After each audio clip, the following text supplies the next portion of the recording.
बानी पीटीआई इमरान खान ने कल मशरूत माफ़ी की बात की थी और आज उन्होंने कहा है कि ये तासुर गलत है, मैंने कोई माफ़ी नहीं मांगी और साथ ही साथ जेल से पेशगोई भी की है। और वो पेशगोई ये की है कि हुकूमत के पास सिर्फ 2 महीने का वक्त है। बुखारी साहब, ये क्या पेशगोइयाँ कर रहे हैं इमरान खान? देखिए, पहली बात तो यह कि मुझे लगता है कि खान साहब थोड़ा सा पैनिक कर गए हैं। अच्छा, देखिए, मैं ये ऐसा क्यों कह रहा हूँ। एक तो उनको ये यकीन दिलाया जाता है जब लोग जाते हैं ना मिलने के लिए उन्हें, कि बाहर मरे जा रहे हैं लोग आपसे बातचीत करने के लिए। अच्छा, जबकि बाहर के हर फोरम से उन्हें ये कहा जा रहा है कि जनाब हमें तो आपसे कोई बात नहीं करनी है। ठीक है। तो जब आप एक ऐसी दुनिया में रहते हैं ना जिसका ज़मीनी हक़ाइक़ से कोई ताल्लुक़ ना हो, तो फिर आप ऐसी गुफ्तगू करते हैं जिसके ऊपर फिर बैठ के नेगेटिविटी जनरेट होती है और नेगेटिव उसके ऊपर कमेंट्स आते हैं। पहली बात तो ये है कि भाई साहब, पहले तो आप बाहर तशरीफ़ लाएं ना। आप जेल में बैठ के क्या करेंगे अगर आपके पास टाइम नहीं भी है? फ़र्ज़ करो आपके पास टाइम नहीं है, हाँ। तो आप क्या कर लेंगे? आपको पहले एज ए सियासतदान अपनी बाहर आने के इंतजाम करने हैं। वो चाहे मुज़ाकरात के नतीजे से आएँ, चाहे वो अदालतों के ज़रिए से आएँ। बज़ाहिर तो ये लगता है कि वो बाहर सिर्फ इसी सूरत में तशरीफ़ लाएंगे अगर अदालतें आउट ऑफ द वे जाके उनको सपोर्ट करें, क्योंकि एक के बाद दूसरा, दूसरे के बाद तीसरा, तीसरे के बाद चौथा मुकदमा बन चुके हैं और बनते जा रहे हैं। ठीक। लिहाजा हुकूमत की तो कोई इंटेंशन नहीं है उनको बाहर आने देने की। ठीक है। अच्छा, और हुकूमत जिस तरह की, अभी हम पहले सेगमेंट में बात कर रहे थे, जिस तरह की खुशामद में तुली हुई है, तो मेरा ख्याल है फौज की तरफ से भी कोई ऐसा इनिशिएटिव जल्दी आने वाला नहीं है। एक तो ये कि आप पैनिक में ऐसे उल्टे सीधे बयानात देने से इज्तनाब करें जिनकी इंटरप्रिटेशन लोग करके फिर और ज़्यादा ज़िंदगी आपकी अजाब बनाएंगे। ठीक है। ठीक है। कैसे? आपने खुद कहा कि कल उन्होंने कहा था मैं बातचीत करने के लिए तैयार हूँ, मैं किसी से बात करने के लिए तैयार नहीं हूँ। कल उन्होंने कहा था कि अगर ये साबित हो जाए कि मेरे बंदे वहाँ थे, मैं माफ़ी मांगने के लिए तैयार हूँ। भाई, आपके जवाब में उन्होंने एक अदर वीडियो रिलीज़ कर दी है 3-3.5 मिनट की, जिसमें नामों के साथ, इशारों के साथ, इंडिकेशंस के साथ, उनके शॉट्स के साथ, उनके क्लेम्स के साथ सारा कुछ जो है वो उन्होंने कूजे में बंद कर दिया। भी चल रही है एक फुटेज। तो अब ये इस वक्त हमारे नाज़रीन अगर देख रहे हैं तो आप देखिए इसमें कौन सा इबाम है, कौन नहीं पहचाना जा रहा, मुझे बताइए।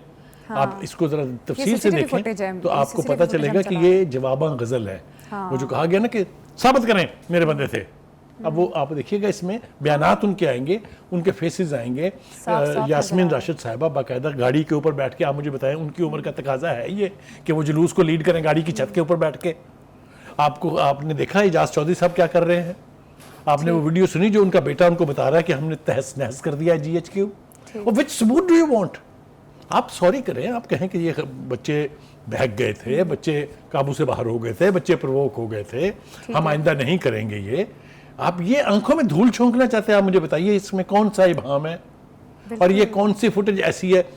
ये मैं नहीं कह रहा कि ये कोई 100% ठीक है, इसमें कोई एडिटिंग नहीं है, लेकिन मैंने कल भी कहा था प्रोग्राम में, हज़ारों कैमरों ने वो इवेंट्स पूरे पाकिस्तान में कवर किए हैं।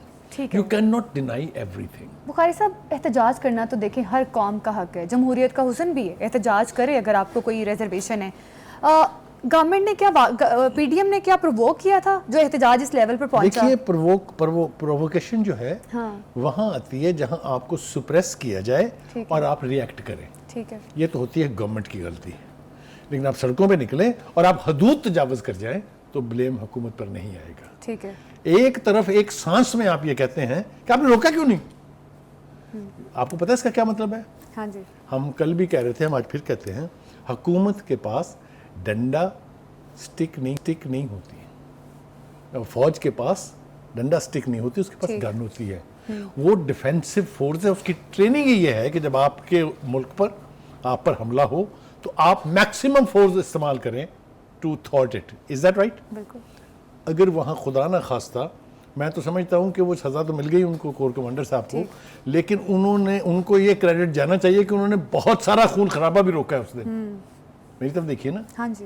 यानी अगर वो कोर कमांडर साहब वहाँ अपनी फोर्स को ऑर्डर कर देते, गोली चला देते, सोचे क्या होता। जिस तरह का वायलेंट मॉब था, लाशें ही लाशें गिरती वहाँ। ठीक। तो एक तो ये जो है, मेरे ख्याल से इसको देखने के बाद लोगों को जाके एडवाइस करना चाहिए, खान साहब ये सबूत मांगने छोड़ दें। इसका कोई और रास्ता निकालने के बिल्कुल ठीक है, जो कुछ हुआ नहीं होना चाहिए था, and I will make sure कि ये ना हो।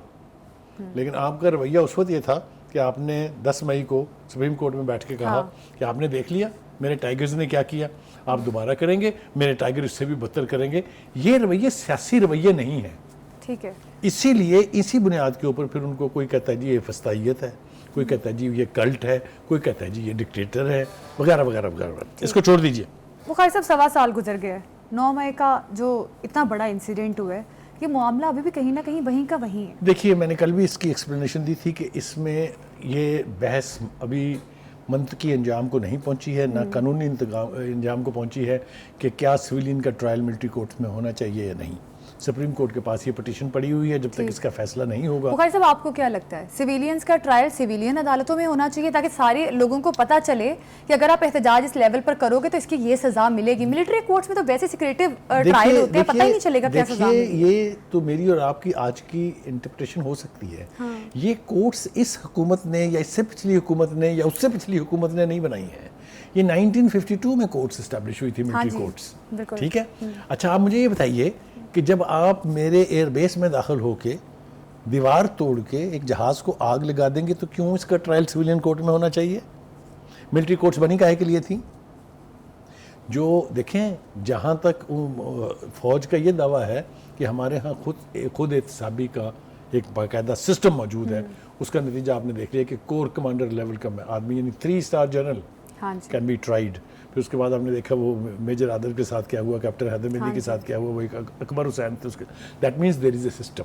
और वो लोग या वो इंस्टीट्यूशन जो अपने लोगों को नहीं छोड़ता है जुर्म करने के ऊपर, वो अपने खिलाफ होने वाली उस किस्म की जो क्रॉसिंग द लिमिट्स वाली बात है उसको कैसे बर्दाश्त करेगा? एक दूसरी बात यह है कि देखिए, मैंने फिर कहा कि लोग जाके पता नहीं उनको क्या बताते हैं, क्या उनको कहते हैं कि उनसे फिर ऐसी ऐसी चीज़ें अदा होती हैं। मिसाल के तौर पर वो कह रहे हैं वो लोग पीटीआई के हुए तो माफ़ी भी मांगूंगा और सजाएं भी दूंगा। क्यों भाई, आप जज हैं? तो कह रहे दिलवाऊंगा। कौन? नहीं, दिलवाऊंगा नहीं कहा उन्होंने, कहा सजा दूंगा। आप कौन है भाई? आपके ऊपर तो इल्ज़ाम है कि आपने ये प्रोवोक किया सारा कुछ, आप कैसे सजा देंगे? तो ये मैं कहना ये चाह रहा हूँ, टू बी वेरी ऑनेस्ट, कि आप एक सांस में पहले ये कहते रहे कि ये लोग मेरे है ही नहीं, फिर आपने कहा, दूसरा यू टर्न लिया, आपने कहा ये एजेंसियों के लोग थे।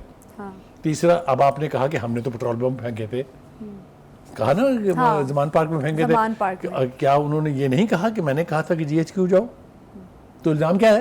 उन्होंने कहा एहतजाज करने में नहीं कहा था। इल्जाम भी तो यही है ना कि जो एहतजाज करने गए लोग वो फिर कब्जा करने चढ़ दौड़े। तो अब खान साहब का भी क्या मिलिट्री कोर्ट्स में ट्रायल हो सकता है? देखिए, कोई नहीं चाहेगा ये। मैं at least as one person would never like कि किसी सियासतदान का मिलिट्री कोर्ट में ट्रायल हो। ठीक, जबरदस्त। To be very honest, as a journalist, as a human being, as a Pakistani. लेकिन अगर आप अपनी जिद पर अड़े रहेंगे और बच करने के लिए तैयार नहीं होंगे जहां कोई रास्ता निकले, तो ये फिर इनएविटेबली होगा, which is not good, but फिर होगा। देयरफॉर ज़रूरत किस बात की है? ज़रूरत इस बात की है कि आप अपने रवैये में तब्दीली लाएं। सही बात। आप अपने आप को इसके लिए तैयार करें कि आपने सूरत हाल को बेहतर करना है। आप क्या धमकियां दे रहे हैं? 2 महीने का वक्त रह गया है, उसके बाद यहाँ भी वही कुछ होगा जो बांग्लादेश में हुआ। Look at this, is that a statement of a politician? No. आप मुश्किल में हैं। आप चौक में खड़े हुए किसी जलसे आराम से खिताब नहीं कर रहे हैं। You are a prisoner, you are a sentenced prisoner. So जब तक आप सियासी लोगों की तरह से सियासी रास्ते अडॉप्ट नहीं करेंगे तो मुश्किल में गिरफ्तार रहेंगे। बुखारी साहब, लग रहा है कि जैसे किसी ना किसी किस्म के तजब्जुब का शिकार है खान साहब। जैसे पहले कहा कि मुज़ाकरात मैं करना चाहता हूँ, इस्टेब्लिशमेंट आए, मैं इस्टेब्लिशमेंट से मुज़ाकरात करने को तैयार हूँ। अब वो कह रहे हैं मैं मुज़ाकरात क्यों करूँ, मैंने तो कोई गलती की नहीं है। तो उनके रवैये में ये जो तब्दीलियाँ आ रही है ना, इसकी समझ से बाहर है। ये तो अपने लिए रास्ते बंद कर रहे हैं स्टेटमेंट से। मैं आपको फिर बताऊँ, मैं इसमें खान साहब को ब्लेम नहीं करता। अच्छा, जो लोग उनको मिलने के लिए जाते हैं वो उनको ऐसा तासुर देते हैं कि बस गवर्नमेंट गई, बस जी फौज में तो बस आपके लिए इतना बड़ी तादाद फौज की आपके साथ है कि आप फिक्र ही ना करें, बस थोड़ा सा इंतजार कर लें। वो ये चाहते नहीं, वो बाहर है, उनकी चंद्राहट खत्म हो जाएगी ना। When Khan Sahab will be out there will be no leader. Don't you know that? क्या आपको नहीं पता कि जब वो बाहर थे तो कौन लीडर था? तो इसलिए वो उनके तो चौधराहट कायम है भाई। वो जो काबज बुकला माफिया है, why would they like Khan sahab to come out? Where will they stand? तो एक बात ये। दूसरी बात यह है कि हज़ारों ख्वाहिशें ऐसी कि हर ख्वाहिश पे दम निकले वाली बात है। मेरे ख्याल से सियासी मामला जात को सियासी तरीके से, सियासी रवैये से सॉल्व करना चाहिए। आप एक वक्त में सबसे दुश्मनी कर लेंगे अगर, तो रास्ता कौन देगा? आपने फौज के साथ भी बिगाड़ी हुई है, आप कहते हैं सियासतदान चोर डाकू हैं, मैं उनसे बात नहीं करूंगा। दो मेन स्ट्रीम पार्टीज हैं जो इस वक्त हुकूमत में हैं। आप ये नहीं कह सकते कि they are political non entities. मैं इलेक्शन के ऊपर कोई कमेंट नहीं दे रहा हूँ, इलेक्शन में धांधली हुई है, जो ये कहे धांधली नहीं हुई इलेक्शन में वो अकल से आ रही है।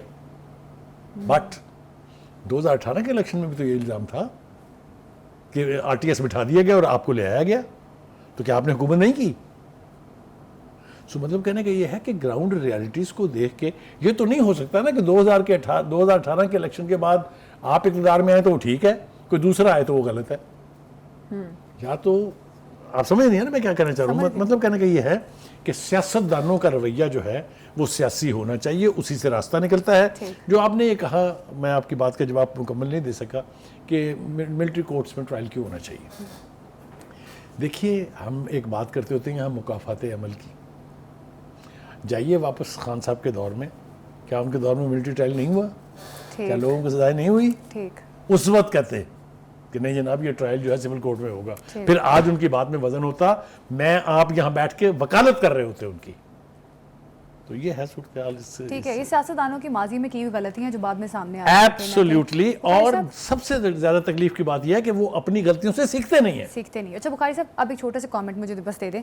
DGISPR की प्रेस कॉन्फ्रेंस हमने सुनी 2 दिन पहले, अब चीफ ऑफ आर्मी स्टाफ की जो हमने आज उनका खिताब सुना, अब ऊपर से वजीर दिफा ने भी, ख्वाजा आसिफ ने भी कह दिया कि माफ़ी मांग भी ले इमरान खान, हम माफ़ी नहीं देंगे। इसका मतलब ये है कि straight away no, Imran Khan को कोई माफ़ी आगे फ्यूचर में भी नहीं मिलने वाली। देखिए, ये है जवाबा गजल। ठीक, अगर खान साहब का रवैया उतना सख्त होगा तो जवाब सॉफ्ट नहीं आ सकता। ठीक, जब वो ये कहेंगे मैं किसी से बात नहीं करूंगा, मैं किसी को छोड़ूंगा नहीं, तो अगले भी कहते हैं कि फिर आके दिखाओ ना बाहर जनाब। आपने